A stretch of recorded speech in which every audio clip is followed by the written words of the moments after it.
بسم اللہ الرحمن الرحیم۔ السلام علیکم ناظرین۔ 25 جولائی کو دہلی کی تہاڑ جیل میں قید معروف کشمیری حریت پسند رہنما یاسین ملک کو ان پر لگائے گئے الزامات پر فرد جرم عائد کرتے ہوئے سزا سنائی جا رہی ہے۔ کہا جاتا ہے کہ یاسین ملک کو کم از کم عمر قید یا سزائے موت بھی ہو سکتی ہے۔ یاسین ملک پر لگائے گئے الزامات گو فقط الزامات ہیں۔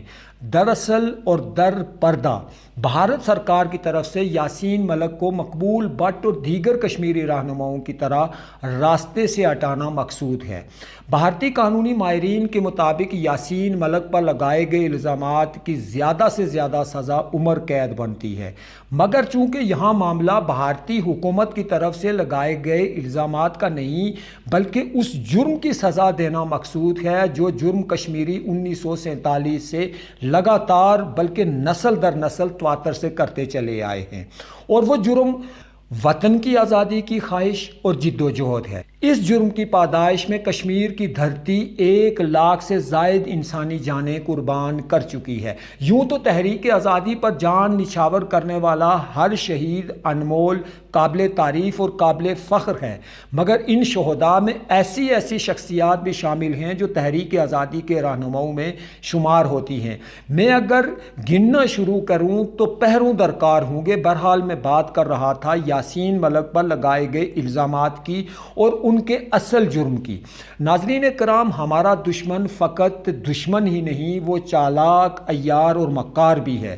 آج تک وہ اس طاق میں رہا ہے کہ جو بھی آزادی کے راہ کا مسافر ہے اسے راستے سے ہٹایا جائے۔ عام آزادی پسندوں کو دہشت گرد قرار دے کر بنا کوئی مقدمہ چلائے ڈائریکٹلی گولی مار کر اس کی آواز اور جد و جہد کو خاموش کر دینا بھارت کا وتیرہ رہا ہے، مگر جو لوگ آزادی کے راستے پر پرامن چل رہے ہیں اور اقوام عالم کے سامنے بھارت کا عیار مکار چہرہ بے نقاب کر رہے ہیں، ان پر جھوٹے مقدمات درج کر کے بھارت سرکار کی مرضی اور منشا کے عین مطابق بھارتی عدالتوں سے فیصلے لے کر ان کا جوڈیشل مرڈر کر دیا جاتا ہے۔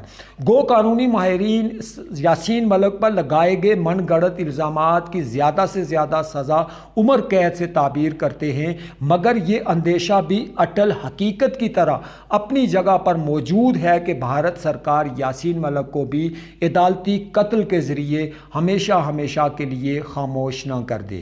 اس کے لیے ہم سب کو کسی جماعت، فرد یا کسی دوسرے کی طرف دیکھنے کے بجائے اپنا کردار ذاتی طور پر ادا کرنا ہوگا، آواز اٹھانی ہوگی، اقوام عالم تک اپنی بات پہنچانی ہوگی اور بھارت کو اس گھناؤنے ارادے کی تکمیل سے باز رکھنا ہوگا۔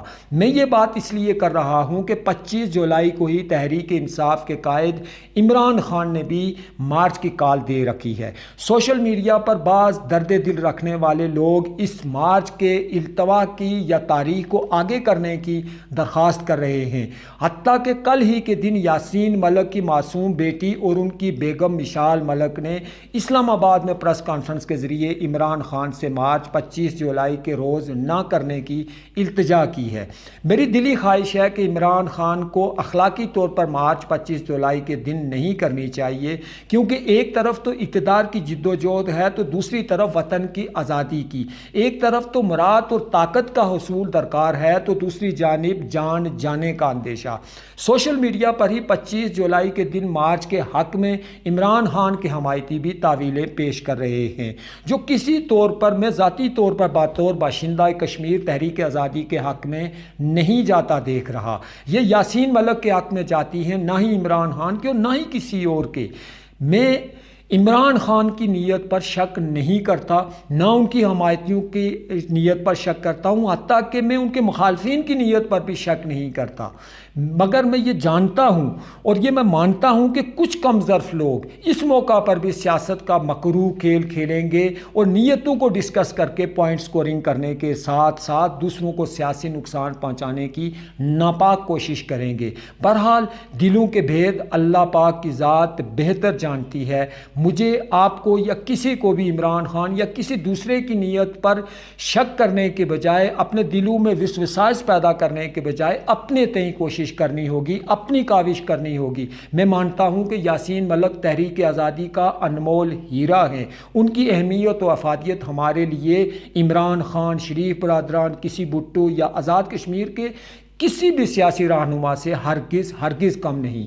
ہمیں اپنے بازوؤں میں جان ڈالنا ہوگی، ہمیں اپنا وزن اپنے کندھوں پر اٹھانا ہوگا، ہمیں اپنے پیروں پر کھڑا ہونا ہوگا کہ سہارے انسان کو کمزور کر دیتے ہیں اور دوسروں کے کندھوں پر جنازے اٹھا کرتے ہیں۔ تحریک آزادی کشمیر زندہ باد، یاسین ملک زندہ باد، کشمیر زندہ باد، پاکستان پائندہ باد۔ اجازت دیجیے، اللہ حافظ۔